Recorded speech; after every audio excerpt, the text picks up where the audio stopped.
Thanks to IRES for inviting me to share some thoughts about global supply chains. I'm going to give you kind of a quick background on how I and our group, the Global Reporting Center, came to this topic and what we have done and what we're trying to achieve. I'll tell you first about the Global Reporting Center. This is a new center here on campus that we've just created, officially launched this summer. And the goal of the GRC is to essentially create a nonprofit journalism organization within a university that brings together high-level journalists from around the world and scholars from around the world to work collaboratively on major undercovered global issues. And one of the first ones that we've identified is global supply chains. And I'll tell you how we came to that, the hidden costs within global supply chains. So, as the intro so lovely put it in such lovely ways, I have a long background in journalism, but I'm ultimately a journalist. I'm not a scholar. And journalists love to find great stories. And if there's a bigger issue or a bigger message within that story, great. But we ultimately are very sort of bottom up. We find interesting stories and we tell them. Academics tend to go very top down. They'll look at a big issue, a big systemic problem, and study it on a very sort of macro level often. And they might find some examples or case studies to illustrate, but ultimately they're going very much from a top down approach. And really the global supply chain project was in some ways an inspiration for creating this GRC, this Global Reporting Center, because we realized there's strengths and there's weaknesses to both approaches. The bottom-up approach is great because you find these compelling stories that move people and are emotionally powerful and have great characters and sometimes have great narrative arcs and sometimes turn into movies and win awards and are really compelling stories. But often the broader message is lost. And by searching for compelling stories, sometimes you find really extreme examples that aren't necessarily illustrative of bigger systemic problems. Likewise, academics approach these issues often in a very sort of big scale way that has some challenges in translating that knowledge outside of the elite circles. So we are trying to play off of each other's strengths and supplement each other's weaknesses by bringing this little group together, which I'll tell you about in a moment. But first I'll tell you how we came upon this. So I have this class that I teach, International Reporting Program, and I work with graduate students within the School of Journalism, and now we've brought students around the world, to journalism students mostly, but as well as some master's students with some specialty to collaborate on big issues. Like for instance, this year we're looking at urban resilience, and we're looking at challenges and some solutions to addressing the huge population migrations that are happening moving into cities around the world. We're working with Sauder School of Business, we're working with Jain University in Bangalore, University of Los Andes in Colombia, Wits University in South Africa is sort of a small partner of ours, and Nanjing University in China. So we're able to bring these people together to do these a year-long reporting and research on this topic. So in the past we had sort of stumbled upon this issue of supply chains. Again, as I say, approaching this as journalists tend to, which is like, let's find a cool story. So the first project that we did was on e-waste.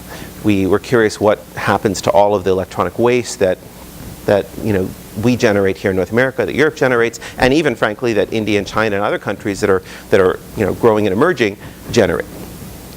And there had been a little bit of work done about a decade ago, addressing China, that a lot of e-waste was going to China, to Guiyu, this one town in the Guangdong province.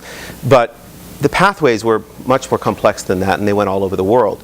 So we started using open records and shipping container records to trace where electronic waste from North America were traveling around the world. And then we followed it. We went to India, we went to China, and we went to Ghana. I'll show you just a very, very brief clip of a frontline documentary that we created out of the reporting that we did. It's called Ghana Digital Dumping Ground.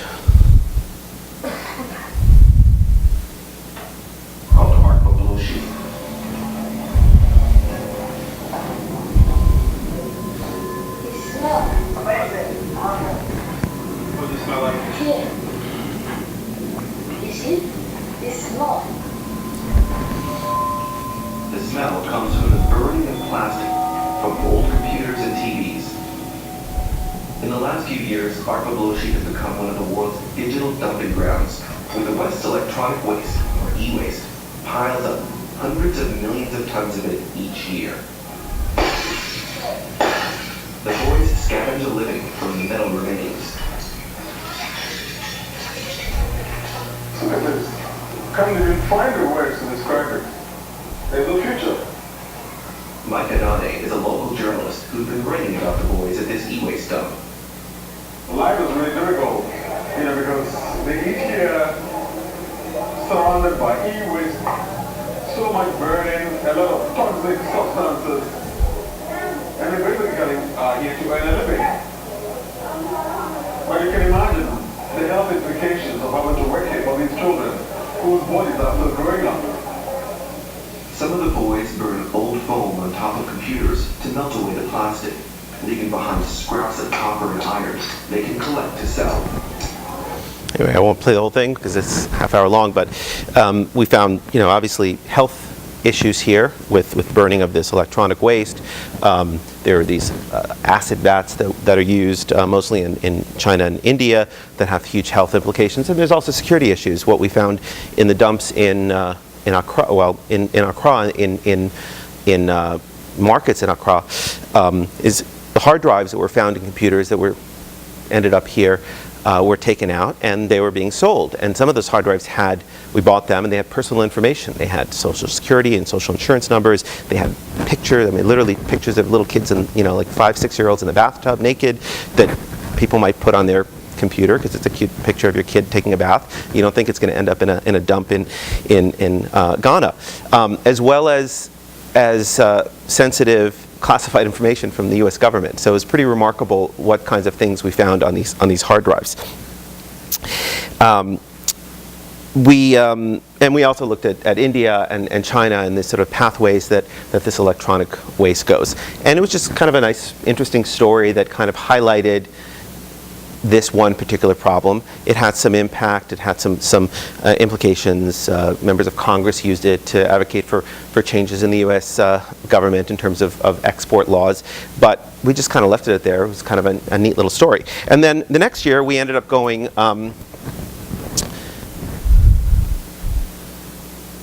The next year, we decided just by chance, a student actually had come up with this idea that let's look at shrimp.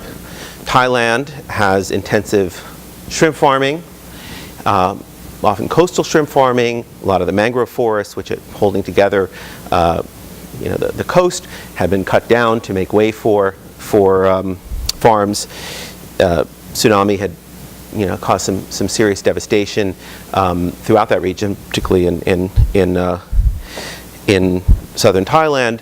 And part of that was blamed on the fact that the mangroves had been cut down, which were important buffer for the ocean. And the shrimp that's harvested and that's grown and harvested and cleaned in Thailand, North America is the main destination. Thailand's the main source of shrimp for the U.S. and for Canada. So we thought, well, let's go there and see what's going on. What are the practices? What are the problems? What are some of the solutions that are being done? A lot of what we do is focus on solutions journalism, so we'll often, almost always go and look at a problem, but also sort of explore some of the solutions.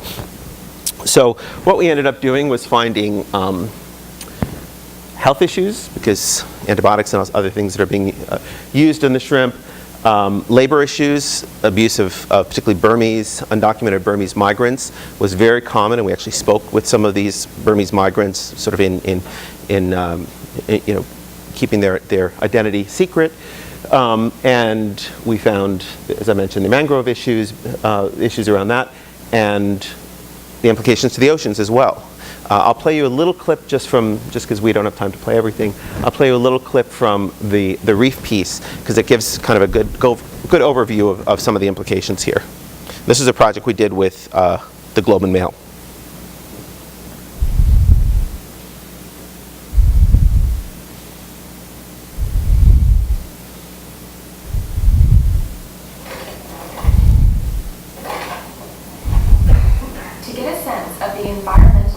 Of shrimp farms. We visited some small shrimp farms near the coast. Nemo and Noah set up this small farm in the south of the country a few years ago. What made you decide to try shrimp?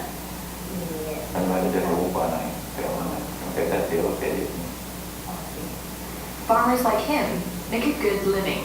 Many times the average national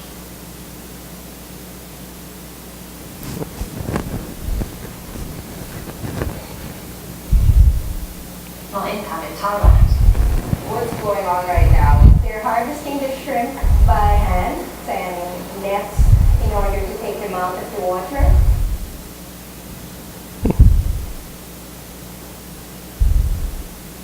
That's buffering. Sorry about that.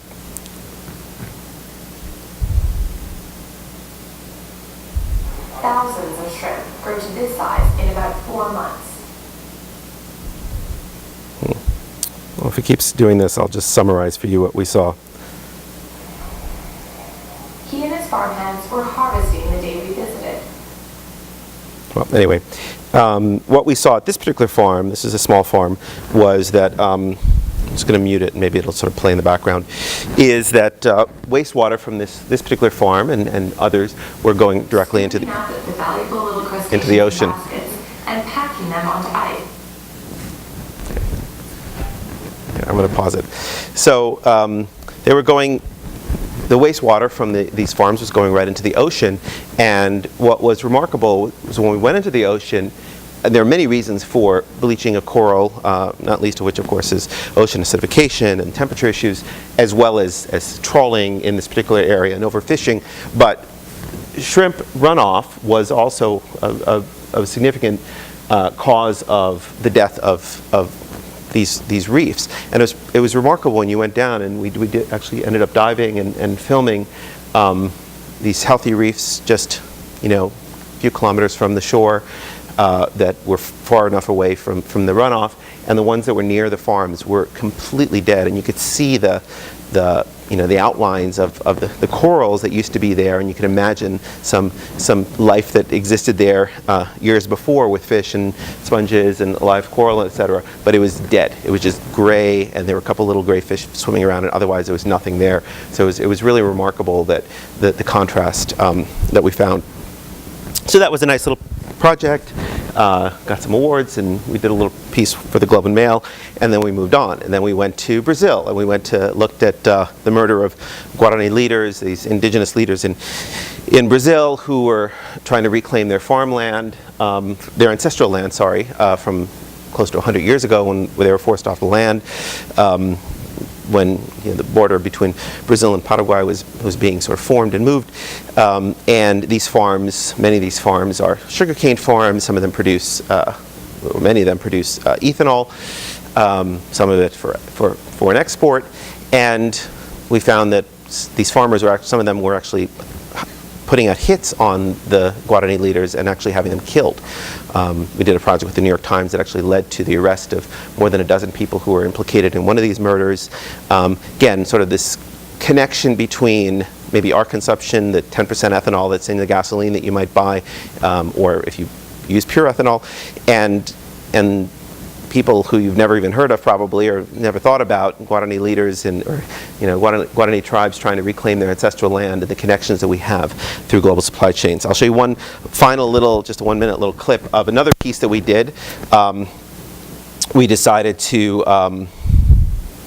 this looks terrible, but this is a project called Cut, and it came about because we ended up working with some folks at the Lew Institute, Peter DeVerne, who at the time was the head of the Lew Institute, and one of his colleagues, Dr. Jane Lister, had written a book called Timber, which traced illegal timber trade around the world, and that kind of inspired us to delve a little deeper into this and try to trace these pathways ourselves and look at what kind of organized crime is involved, what are the implications in terms of indigenous rights, in terms of environmental issues, endangered animals, etc.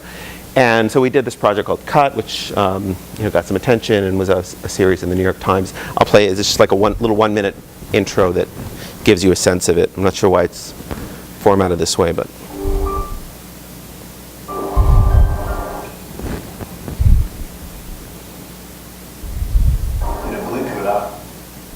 I'm going to let this sort of load for a moment, and I'll summarize what we did.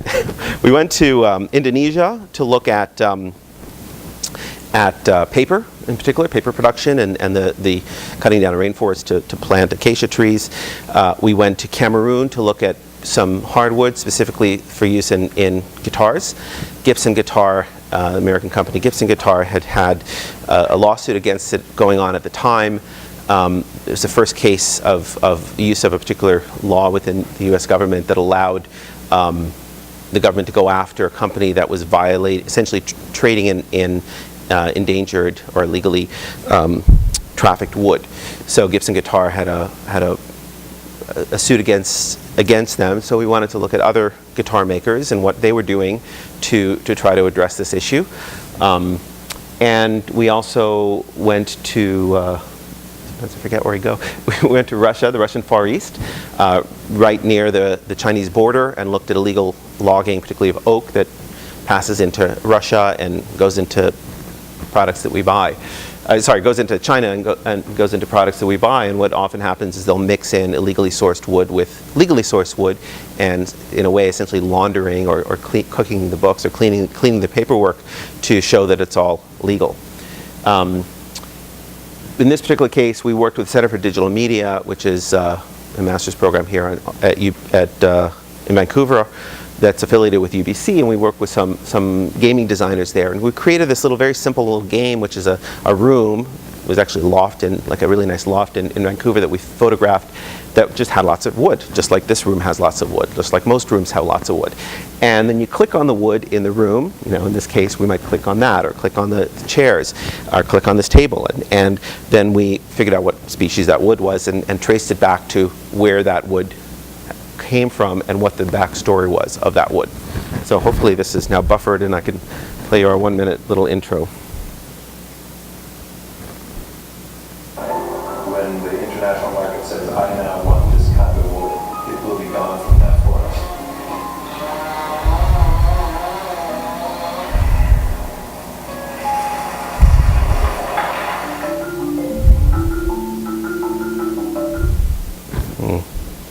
Yeah, I don't know. We seem to have an internet problem here, but in any case, I've gave you the sense of it.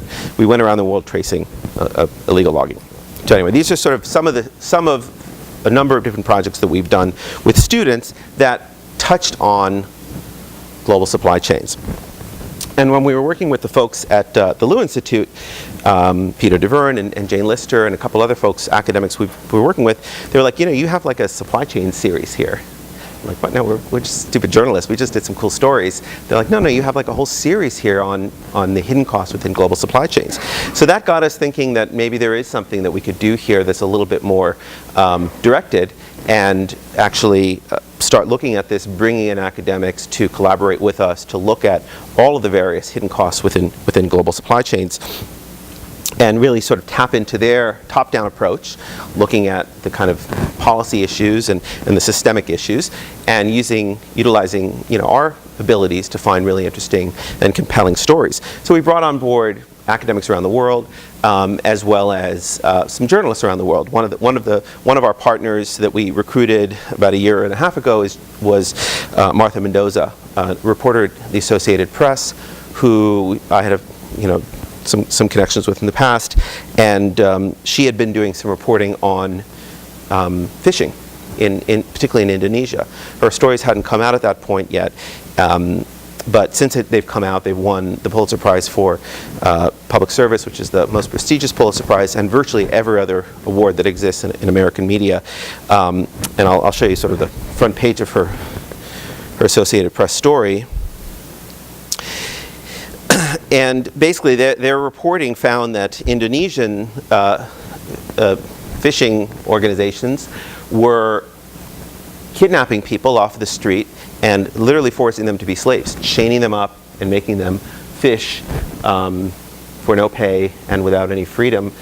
Their reporting led to the release of 2,000 slaves and led to really sort of large overhaul of the regulations and oversight of fishing in that region.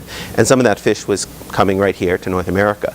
So, she had done some really wonderful reporting, and she continues to do this reporting. She's now based in Thailand and continues to do this reporting. You may have seen the story a few weeks ago about indentured fishermen, so slightly better than the slaves, I guess, in Hawaii. So that was a big story that was in the news recently, and that Martha broke that story as well with her team.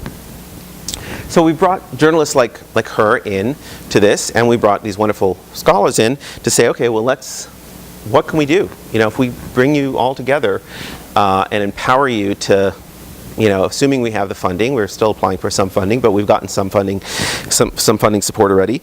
What can we do over long term to look at some of these things? And in many cases, the whole point of the hidden costs of global supply chains is that they're hidden. To quote the great existential philosopher Donald Rumsfeld, there are known knowns and there are unknown unknowns, and this is one of those unknown unknowns. You buy some fish.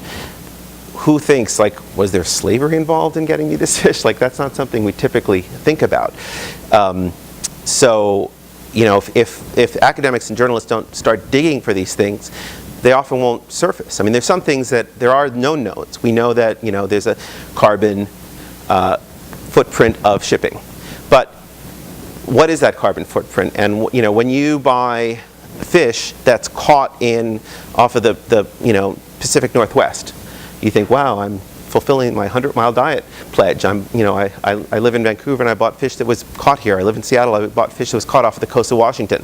But sometimes that fish was caught there, but then was put on a ship, shipped to China or other parts of Asia, where it was cleaned and filleted and maybe it's salmon that's turned into lox, and then it's packaged and then it's shipped back here. And you're buying this stuff that you think is caught here and has really a low carbon footprint, but in fact it has a huge carbon footprint. But you would have no way of knowing that if someone hadn't gone and searched for that. Same thing with wood. 30% of the world's wood, according to Interpol, is illegal wood, illegally cut down. But how do you know? One, do you even know that? But maybe Interpol's done a good job putting out a press release. You might know that fact. But how do you know if this counter is illegally sourced? Well, now there are ways to actually figure that out in some cases. No one's done it yet, but you can take a little wood sample of this and get the genetic fingerprint of this wood, and now there's a growing database of the genetic subspecies, the subspecies of particular types of wood, and in areas that are known, that are protected, where you're not allowed to cut down for a variety of reasons. So you could potentially trace this counter to a forest, the original forest it came from, and then determine, was it legally sourced or was it illegally sourced? And if it was illegally sourced, who sourced it? Try to find the paperwork. Try to find which companies. What retailer did you buy this in? Go back to the retailer. Find out which supplier they got it from. Find out which factory made that and where they got their wood. It's a huge amount of reporting and investigation, but that's what we do as journalists. We investigate things, and this is one of those ways that you could surface those unknown unknowns. So that's what we're trying to do with this global supply chain project. We're just in our sort of infancy, built upon some of these other successes, both that our academic partner and journalistic partners have done. But we're trying to bring them all together. We actually have a meeting in January where we're bringing everybody together in this little group of ours to start planning what the next steps are going to be. We brought some different companies, including Double Helix, this company that has the database of genetic material. We brought global mapping companies and satellite companies that can help us trace some of the pathways around the world. We're just kind of bringing on board different stakeholders as well as artists. So we brought the National Film Board of Canada, which does these really wonderful kind of experiential projects, beyond the films that they make. They also do these exhibits. I don't know if any of you saw there was like this kind of, it was almost like a virtual reality, but it wasn't. You in this room that was kind of staged of what Vancouver used to look like 100 years ago. It was kind of a really interesting experience, kind of a journalistic experience about migration and race and change in Vancouver. So we've partnered with them to, here's our website, hiddencost.org. There's not much there yet, so don't go there. But someday there'll be lots there. But one of the things we're planning on doing is you'll see up here is the 2 shipping containers, plain old shipping containers that we're going to buy, and we're going to take the best, and there's our UBC logo on it, And we're going to take the best of the material. This is a 5-year-long project. We're going to take the best of the material that we've captured over those 5 years, whether it's photos or video or virtual reality or audio or written words, whatever it may be, visualizations, and stage it in these 2 shipping containers as a mobile exhibit. And these shipping containers will close up and they'll be shipped around the world using the means that shipping containers travel. Trucks, trains, not airplanes because they don't go on airplanes, but trucks, trains, and ships. And going to different communities to find audiences that we may not reach. We have wonderful partners like the Toronto Star and the New York Times and the Smithsonian and places like that, PBS Frontline, as partners to do major works of documentary and written and photography journalism. But that reaches a certain elite audience around the world. We want this to also we want to. This is not a critique in any way of the supply chains, but it's more kind of an exposition.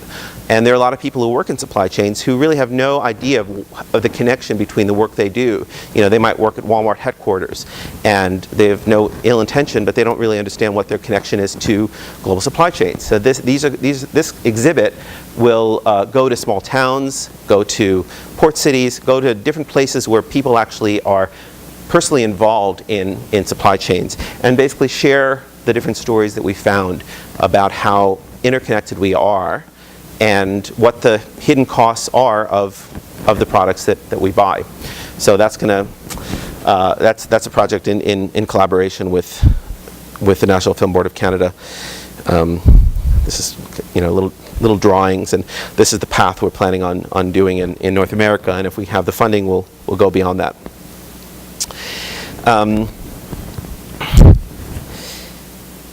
So I just wanted to give you an overview of what we have done, what we intend to do, why we're spending the time doing this. It is in a way a bit of an experiment of merging these 2 worlds of journalism and academia, which often strangely don't have a lot to do with each other. Academics, I think rightly so, very often are quite critical of journalists for taking a very simplistic approach to storytelling. And journalists are often critical of academics for being out of touch with the average folks that they're trying to reach. So with the Global Reporting Center, we're trying to bridge those we're like ambassadors, bridging these 2 cultures, but more importantly, taking the best of both and trying to create something new. And that's what this hidden cost project is all about. So thanks for listening, and I'll take your questions.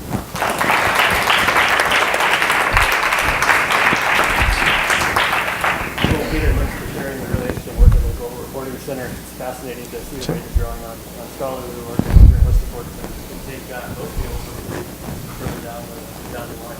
Thanks. So thanks for that. I'm sure there's a bunch of questions that come out of this project. So let's start with 2 students at least, and we can take from there.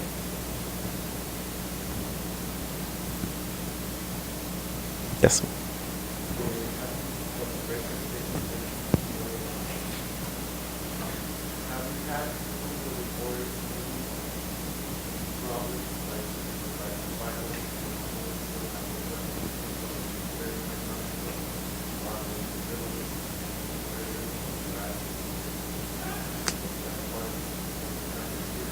Yeah, well, that's one of the hidden costs.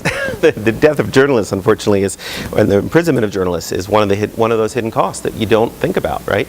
When you're buying whatever products that might have an environmental impact, and then journalists are trying to expose that. When we were doing the story in Brazil, we were actually detained by the police, and taken off for the full day, and we went to FUNAI, which is the Indian Affairs Government Bureau, to ask them about what they've been doing around these issues, and they didn't want to talk to us, and they called the police out and they took us away.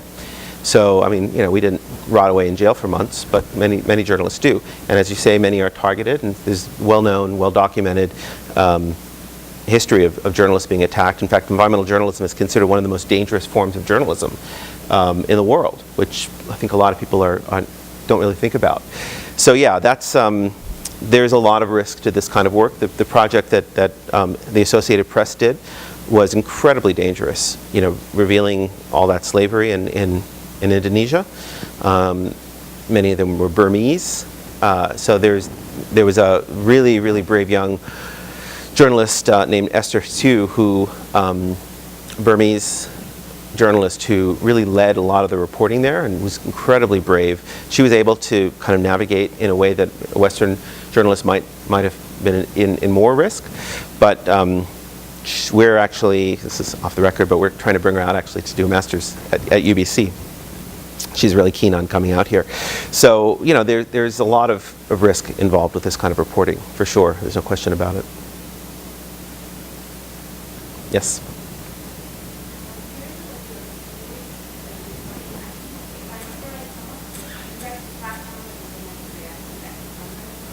Yes, we donated some e-waste in Vancouver, and we wrote down the shipping container number, and then we tracked it to, and that particular one was to Hong Kong.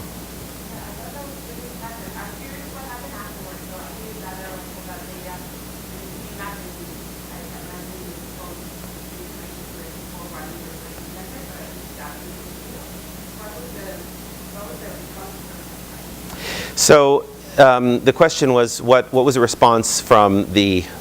There's a lot of steps with this e-waste, right? The first step is you. Are you going to get a new iPhone just because it's cool to get a new iPhone, and then what are you going to do with the old one? So there's, our own consumer habits obviously is a big part of it. The companies themselves that make the electronics are also part of this. Are they, many of them have been pressured to I think rightly so, to remove or reduce the use of toxic metals, cadmium, lead, things like that. But then part of this is also the e-waste recyclers, where you take your e-waste. In our case, we took it to an e-waste recycler in Vancouver. One of them was in Vancouver, and we specifically asked them, wearing a hidden camera, what's going to happen to this stuff? And they're like, no, it's going up to Trail BC. It's going to all be, it's going to be taken apart, according to all the rules. If you go to Best Buy and you buy a TV, there's an environmental fee that you pay. Every time you buy electronics, there's an environmental fee you pay in this province, and that's specifically to pay. Part of it is to pay for the disposal, the safe and appropriate disposal of electronic waste in Trail BC and other places. So they said it's going to go there, and of course it didn't go there. We went back then. We let them know, that we're not. Our job is not advocacy. There are a lot of people who do that, and they took the exposure that we put on these places, and they then picked it up and did a lot of the sort of political advocacy, just like in the United States. Mike Thompson is a representative in California, so he took our documentary and went to Congress. He's a member of Congress, so he has an in there, and he can raise these issues in a way that we couldn't anyway, and it's not really our place to do that. So we stop at a certain point, but hopefully others pick it up.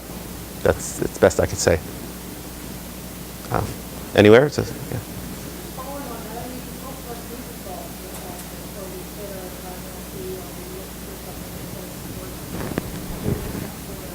Mm-hmm.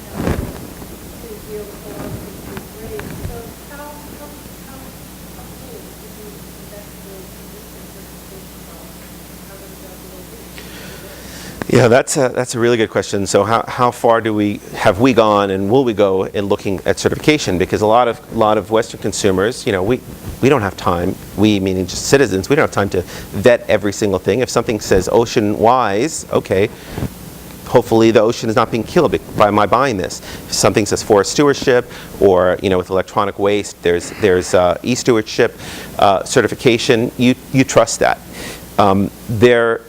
With the forest stewardship, it's really complicated, and we did quite a bit of reporting on it, and in the cut piece we have a whole thing on RED and the kind of levels of certification that exist with forest stewardship, and there's a lot of controversy with forest stewardship in particular about what's the appropriate level, and is it, in some cases some people have claimed it's inappropriately branded as stewardship.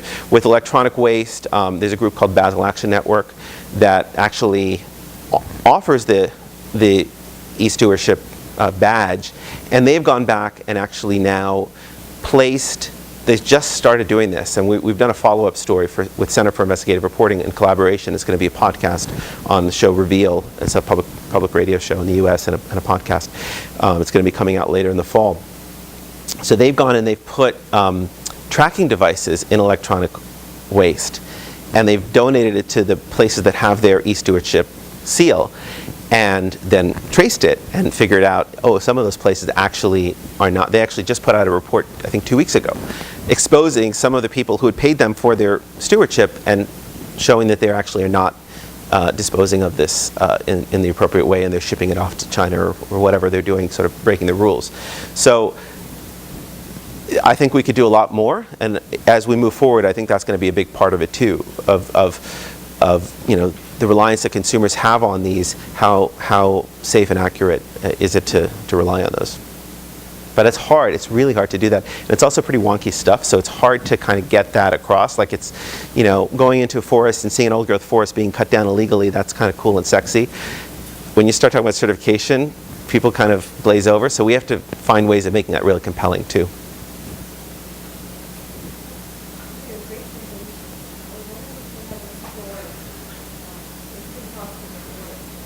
From what? Uh-huh.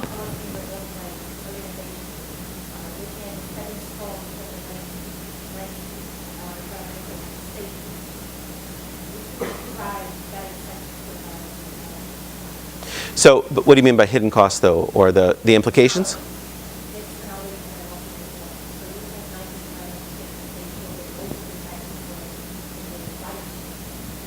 Right.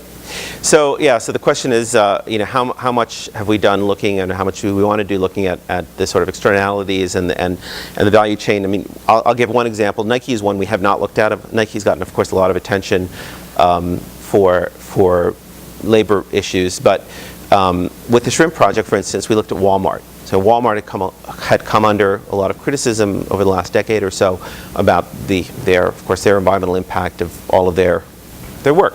So they said, okay, we're going to take a leadership role here, and they actually, a former vice president of Walmart created, I think it's called the Aquaculture Alliance, based out of Florida, and they said, okay, we're going to essentially vet, kind of going back to your question, we're going to vet shrimp in Thailand and make sure that at least, you know, whoever wants to, whether it's Darden, Food, you know, Red Lobster, places like that, whether it's Walmart, whatever big companies want to sort of pay us to do this vetting, we'll give them the certification so that they can say to their consumers, you know, this is all done in best practices. But there were so many complexities to that. So when we went to these small farms, many of the people running these small farms said, you know, this is a huge burden that the Aquaculture Alliance has put on us. You know, of course, we want to sell to Walmart just like anybody because that's the biggest buyer of shrimp. But they require us to do all sorts of things, put liners into our tanks, or into our ponds, for instance. And in some cases, the things they're asking us to do are just hoops to jump through that aren't actually helping, but they are checking a box for some inspectors coming over, but it's prohibitively expensive for us. The big firms can do this because, of course, they're big and they have a lot of money, and they could do this in sort of on a larger scale. But an individual family-owned farm, it's prohibitively expensive. So either they have to spend the money and potentially bankrupt themselves, or they don't get the certification, even if their shrimp is just as safe and just as, you know, low impact. So some of those complexities we have highlighted and we've reported on, but again, it's a little bit like the certification issue, where following up on when a company changes practices, that's to me, that's one of the most hidden aspects of this story, because, you know, once somebody says, hey, we've changed everything, everyone's like applauds and kind of leaves it at that. But continuing to report on that can be really, really hard.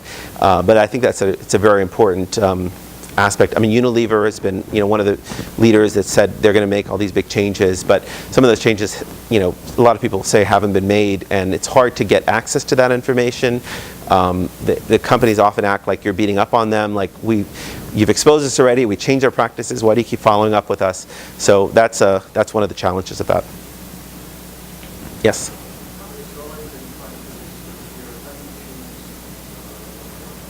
Well, so we're working very, very much as a team. In January, we're going to meet. It's going to be really our first big meeting of all of our whoever can come, our team members, And we're going to really come up with a framework for what are the general areas that we want to look at, that we, if we do this as a 5-year-long project. So we're addressing a broad range, including some of these other points that were raised. And I mean, we're obviously, even in 5 years, and even with, if we had millions of dollars of funds and all the scholars and journalists in the world, we wouldn't be able to address everything. And there's always going to be some other story out there, or some other issue out there that we don't touch on. But, we're relying, this is kind of where we rely more on the academics than on the journalists, because the journalists, as I say, we just kind of, we're like a dog chasing a squirrel, like, we just kind of run after it and kind of, we don't really think of the broader implications often. But the scholars, I mean, they've dedicated their whole lives and their careers to studying these issues, and they're the ones who've really been sort of pushing back on us and say, some of these other issues you have to address, don't just chase the sexy stories, let's make sure we're dealing with e-retail as well. Let's make sure we're dealing with the whole supply chain from, beginning to end.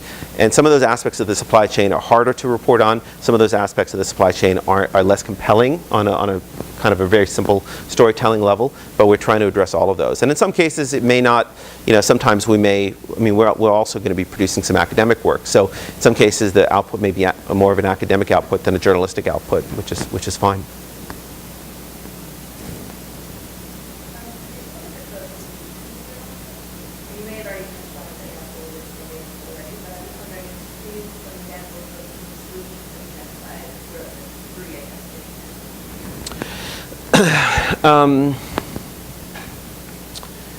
So the question is about solutions journalism and what have we found. Let me give you the sort of philosophical answer first, mostly because I don't have a good answer to your real question. The reason we're focusing on solutions journalism, or one of the things we're doing in solutions journalism, there's a couple of reasons. One is that the public has indicated through a variety of means that they're tired of the world sucks stories. Like, the world does suck. There's a lot of really horrible things out there, and you're barraged by this stuff, and people often shut off. So we want to show that there's a silver lining. There are things being done. We just did a project that won a whole slew of awards for the students on mental illness, outside of supply chains, obviously, but mental illness in lower resource countries, like, it literally doesn't get more depressing than that. But this is a story that was really empowering. It was about people who are really establishing community-based mental health care with very few resources. Somebody in West Africa, from Benin, who's gotten rid of these prayer camps where people are literally chained to trees. People with mental illness are chained to trees and left there for months on end because they have 3 psychiatrists for the whole country. So in Togo, in neighboring Togo. So he's gone to Togo now, and he's trying to create basically centers with support from Quebec and France to bring psychiatrists in, to bring social workers in, to do job training and provide an alternative to these prayer camps. So these are, there can be kind of through the telling the solution, of course you have to tell the problem, but you also get to tell the solution. But the other part of the solution, which kind of goes to your point, is that by showing, so let's say, many of you are scientists here, so you'll appreciate this sort of, it's like a controlled study, right? You have 2 scenarios, 2 towns, let's say, that have roughly the same budget, they're roughly the same age, they roughly have the same demographics, same population. One town is doing a really good job, let's say, with lead in water, which is a big issue, emerging issue, or endlessly re-emerging issue. One town is doing a great job, they've gotten rid of lead in water, and everyone's happy. The other town, there's lead levels in waters through the roof. They're both roughly the same age, they have the same budget. How come one town was able to do it? So you can, in some ways, almost shame the bad town, like, well, wait a minute, you say you can't do it, it's too expensive. This other town has the same exact conditions and they were able to do it. What can you learn from that? So there's some kind of investigative aspects of solution journalism too. So in this case, just the exposure itself brings some level of solution, just raising awareness about it. More people, for instance, with the e-waste, more people turn to e-stewardship. We highlighted some of the, like in India, for instance. One of the things that's happened in India is you have all of these kind of black market or illicit e-waste stuff going on in rooftops and in alleyways, but the Indian government realized this is going on, this is bad, people are being hurt, And they also said, there's a growing domestic market for e-waste as well, because India, of course, is this incredibly growing country, right? And middle class in China and India are both growing very quickly. So they've instituted some policy changes in India that have encouraged proper factories with proper ventilation and proper safety gear to rip apart. And so we actually, in that documentary, we went to India to one of these factories where everything's automated. So there aren't humans being exposed to heavy metals and toxins and things like that. And there's also no security issues because there's a machine that literally rips apart and it smashes apart the hard drive, so nobody can access it. So this is obviously, this is meant for higher end clients like companies, but it's a step, right? So by highlighting some of those things, you can say, well, India's doing it, why can't China do it? In fact, that's exactly what's happened now. So China has followed India's footsteps. It's taken several years, and largely it's been because of embarrassment by international journalists and environmentalists, as well as Chinese environmentalists. There's a guy named Lai Yun who took a real lead in the Guangdong province in raising awareness about the e-waste issues there.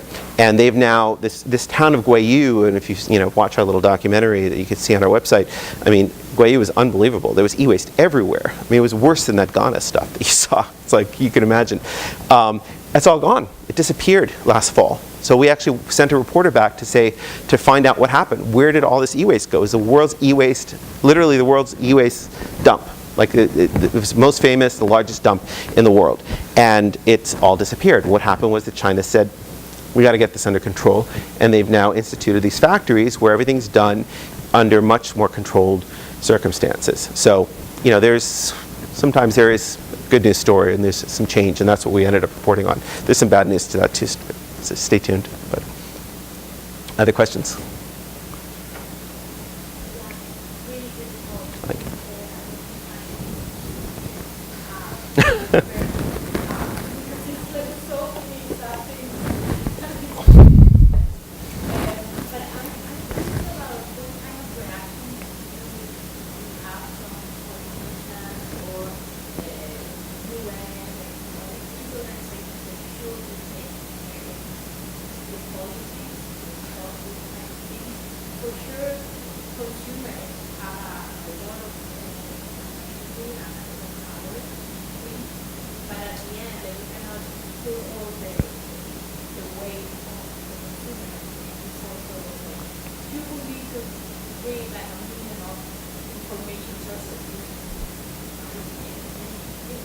Right.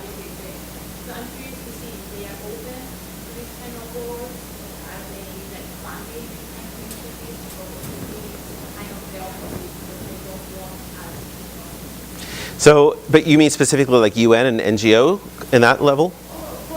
Or politicians? Right. So I think that there's a couple different things. How have and how would other people in positions of power react, whether it's the NGO or the UN or politicians?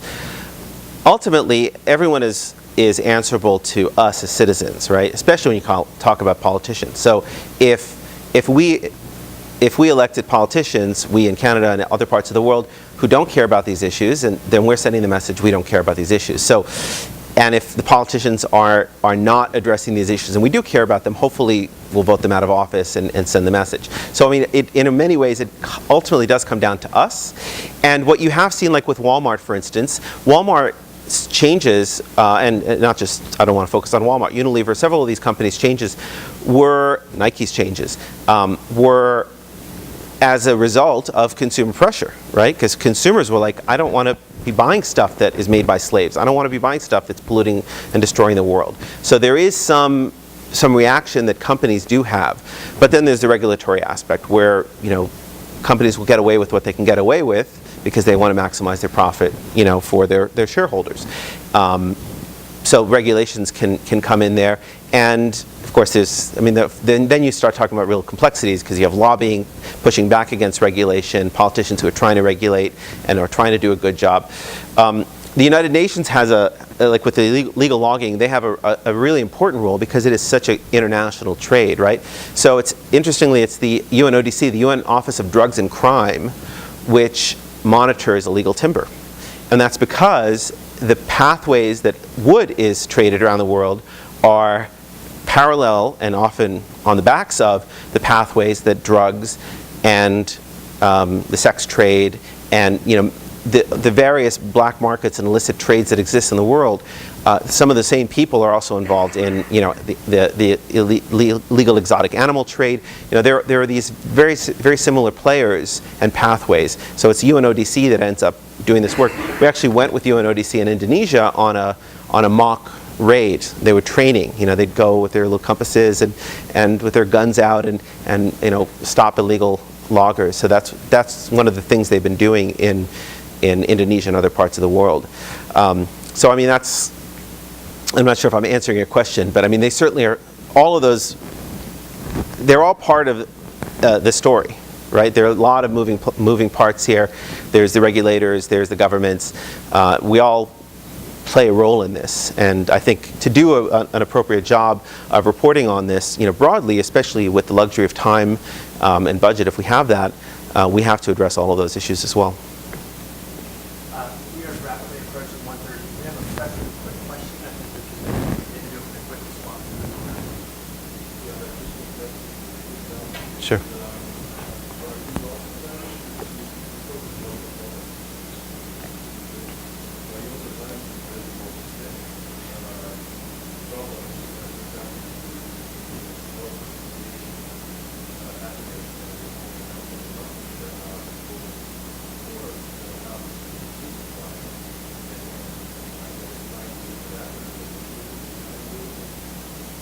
Yeah, and that's an area. So the question is, are we looking at some of the bigger systemic issues, like for instance, concentration in global food supply? Yeah, that's certainly an area that the policy analyst folks and the political scientists and others who are geographers who are part of this, some of them have done a lot of work on this, and that's one of the things we're going to then, that's a really good example of a really important aspect of this big issue that journalists typically will not report on because it's like, that doesn't sound terribly interesting. And by putting everyone in the room and saying, you have to play nice, here's some blocks and build a tower together, we're forcing the journalists to basically listen to the academics and the academics to listen to the journalists and say, okay, well, that sounds fascinating and important, but how do we tell that story in a compelling way outside of elite policy circles? And sometimes we may end up doing, not everything has to be a dramatic story. It could be a visualization, it could be a graphic, it could be, there's lots of different ways of telling stories and exposing things. But, concentration, many kinds of corporate concentration, that's certainly an area that we have worked into our plan. We don't have a very clear idea of how we're going to present all that, but that's one of the things we want to work out. Well, it sounds like a fascinating set of opportunities and challenges for the Global Reporting Center. Yeah. Thanks so much for your time. Thank you. Thanks, everybody.